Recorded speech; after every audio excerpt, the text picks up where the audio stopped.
Hey guys, Houseman back at it once again for a brand new video for you, and welcome to episode 16, I think it is now, or 15, one of the two, of our MotoGP 15 career mode Let's Play.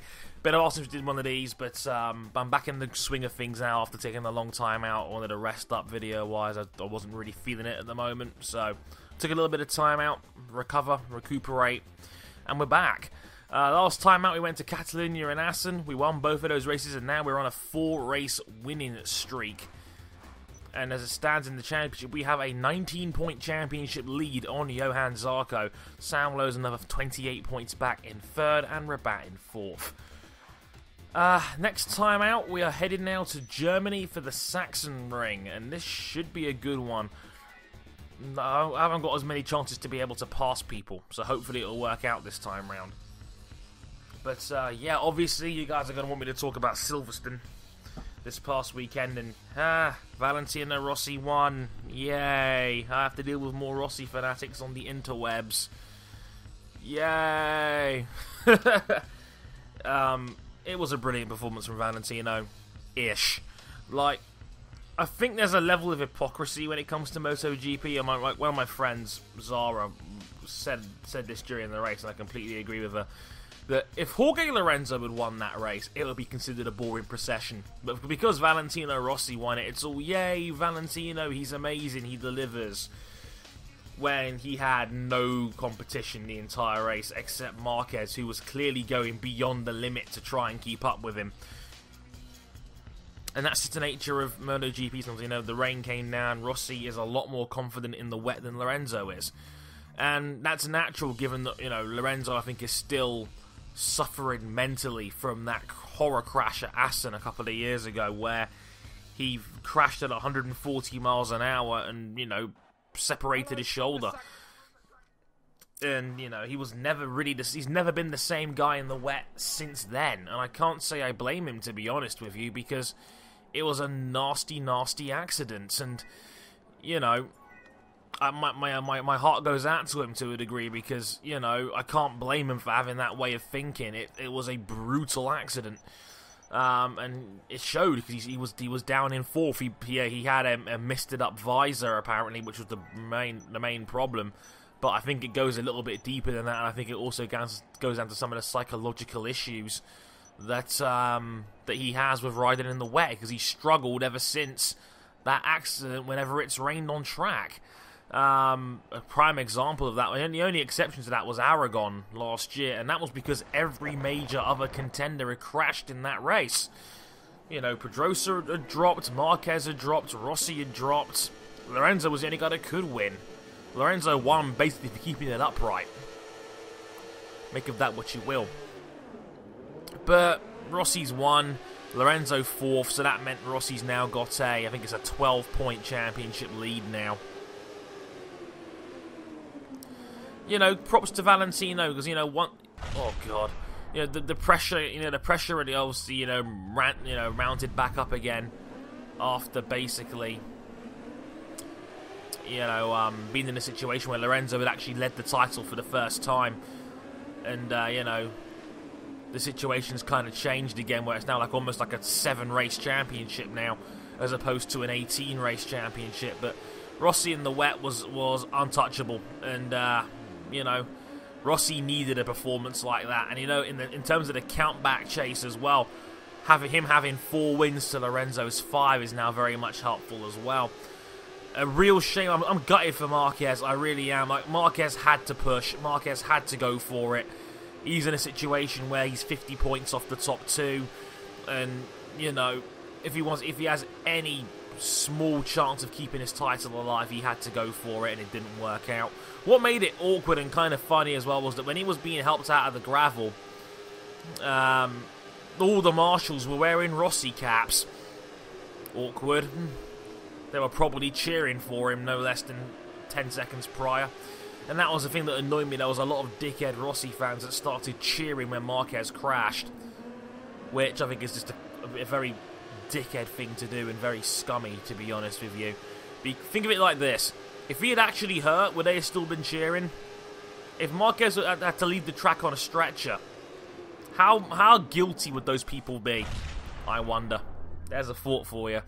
But, you know, I think that's the British way more than anything else. We Brits are an unceremoniously competitive bunch. It happened a couple of years ago in Formula 1 when Sebastian Vettel had that retirement at Silverstone a couple of years ago when his gearbox failed.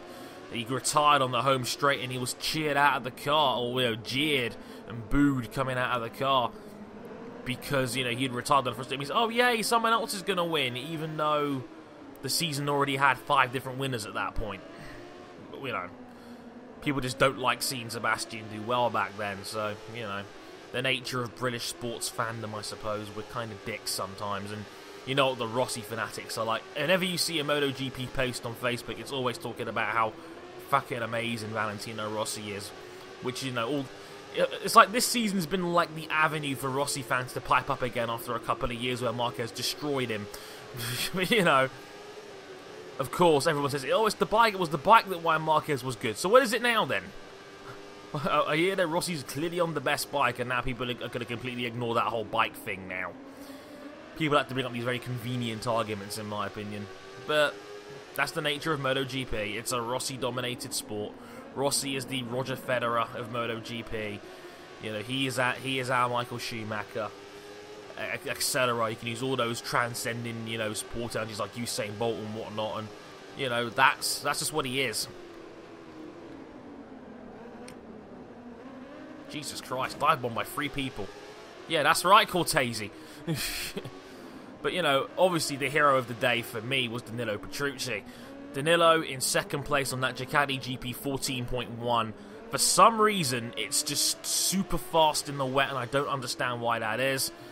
And Danilo riding like his life depended on it. And I call it the reward for a very underrated but very good season where he's whooped his teammate Yoni Hernandez by like 25 points over the course of the season, despite Yoni being on the upgraded Ducati 14.2 and Danilo on the 14.1. And despite that, Danilo's been consistent and, you know, in the top 10 nearly every round this season, and now a second place in his first career podium. Tremendous. I was delighted for Danilo, and I thought it was just great to have a fresh face up there on the top step of the podium again. A guy we've never seen up there before, and Danilo looked like he absolutely loved it, and I'm delighted for him. A real heroic ride from him, and a great job from Dovi in third as well, given that the GP15 has had like next to 0 wet weather running, and it was a very brave ride from him to be able to finish in third and get back on the podium after 6 races where he's kind of struggled.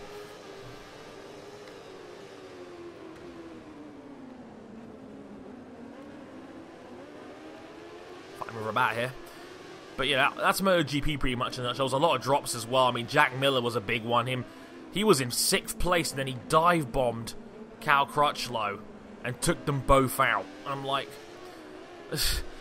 typical Jack Miller. What can I say? It hasn't already been said about Jack. Like, that was like the microcosm of Jack's career so far. Very fast, very talented, no doubt, but just a guy that has no sense of racecraft whatsoever. Now I see what all the Alex Marquez fans were bitching about in Moto3 last year when they were using Miller doing a bit of elbow rubbing to say, oh, well, Miller's a dirty rider, boo-hoo. And, you know, it ended up being a fruitless argument because, you know, Marquez would go on to win the championship that year, but the amount of salty Marquez fans out there because Miller used an elbow once or twice, you know, because contact has never happened in the history of bike racing whatsoever. But, you know, that's just one of those things. Shame for Jack, because it was on track for a really great day, and, you know, an open class bike being that high up the field, he probably got a nosebleed, but for being that high up. But on the whole, it was a decent Grand Prix. I don't think it will age well, though. I think on the rewatch, I don't think it's going to go down as well. Like, the first 5 laps were crazy. Everything else was a little bit meh after that, really. People were shocked when I only gave it a 7 out of 10 score as a review on my website. It wasn't that good a race. I think it's an overrated Grand Prix in terms of enjoyment. I think people are going crazy just because Rossi won. If it was Lorenzo, I don't think it would have gone down the same way, to be honest with you. But then again, Lorenzo's scared of the rain, so what can I say? Moto2, pretty good for Moto2 standards until Johann Zarco pulled the pin and was like, okay, You've had your fun, fellas. I'm out of here. It's like, just Zarco is a different mustard this year, and I don't like. This was the performance that absolutely cemented Zarco's improvement for me. I know I was a little bit unsure about Zarco because Rabat had been very unlucky this season and other guys have benefited like Alex Rins, and I wasn't completely convinced on Zarco until this race. That was textbook from Johann Zarco. A brilliant ride. You know, once he knew what the pace was at, he had the confidence on an ever, increasing drying track, I should say, because a lot of guys changed onto the dry compound tyres and late on, but it was too late, like Xavier Simeon and Florian Out, who set the fastest lap of the race. But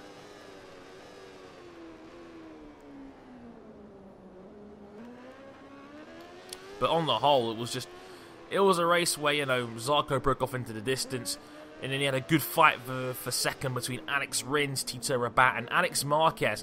A great performance from Alex Marquez again, proving that Bruno was no fluke. I was very impressed with his performance. Oh, God. Oh, no. This could be a problem. Okay, we've got to catch up now to the rest of this field, and they'll spread out a bit now too. My 4-race winning streak's under threat now. I've got 2.5 laps to chase him down. But yeah, the big story was Rabat had pretty much shredded his rear tyre because of the drying track and the wet tyres kind of falling apart towards the end. But he was able to hold on to third, mostly because Xavier Simeon had pretty much collided with Marquez. Luckily Marquez was okay, but Marquez was robbed of a chance. Was robbed of a chance to really have a go about on the last lap. Just kind of lost too much ground, so to speak. But yeah, it was an okay race. What was funny as well was that Sam Lowes would go off and start celebrating with the British fans, which I found hilarious given that he finished in 6th when he started on pole position, and would go on to finish 28 seconds behind Zarco and then celebrate that was a good performance. Like, that was crummy. That was crummy from old Lowes, and I don't know why he was celebrating. If I had that kind of performance, I wouldn't be celebrating. Like I've just done something. Like, that was one of Lowes' worst results of the season in a race he didn't crash. But, Britain, Sam Lowes and whatnot. Moto3 wasn't too bad either. I'm joking, it was friggin' terrible. Like, I tried, but the rain was the worst thing to happen to Moto3 because it split the field up. And it made everybody crash. Like, for some reason, turn 3 was a real problem because a lot of guys had a complete horlicks of a race. Karel Haneke was one of them. Jorge Navarro, the pole sitter, had a crash there. Isaac Vinales, who had led the race, had a big accident. A lot of guys had crashed 2 or 3 times like Karel Haneke did, and Romano Fenati crashed and got back on. Enia Bastianini crashed 2 laps from the end as well, who was second in the championship at the time, and after Enia had done a good job of making the championship a little bit more interesting by taking about 25 points out of Kent's championship lead. Kent's now got the lead back up to 70 because the race was basically a glorified coronation for Danny Kent. And what annoys me is that the media are going absolutely potty over Danny Kent at the moment, even though it's like what Kent is doing is not that impressive. To be honest with you, okay, that's actually the wrong term. It's just what he's doing is impressive, but the British audience think he's walking on water, which is ironic given how it was a complete washout for the Moto3 race. Like, they went crazy over this race, and like they think that Kent's going to be some kind of bona fide MotoGP star now, and the commentators apparently were ridiculously biased. Keith Ewan was awful in this race. Like, he gave Ewan a heart attack, fapping over Kent and nearly dropping the bike with about 5 laps to go from the end. Not to mention when Andrea Locatelli crashed from 5th place, which would have been, I think, a career high for Locatelli. He said, oh well, he's crashed and that means more points for McPhee. Fuck you, Keith Ewan, you piece of shit. Why are you being so fucking biased for? Terrible. Absolutely terrible. Hated that commentary call from Ewan. It was atrocious. I don't know why he still has a job, to be honest with you. But, yay, 5 wins in a row. I really should probably turn the up to simulation again, to be honest. But we'll have to see what happens. But on the whole, I'm just, you know, I was very annoyed by that commentary call. It ruined what was already a pretty boring race, to be honest with you. And the fact that that happened only made it even worse, to be honest. It was like a bad call.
The podium finishers are making their way into Parc Fermé now.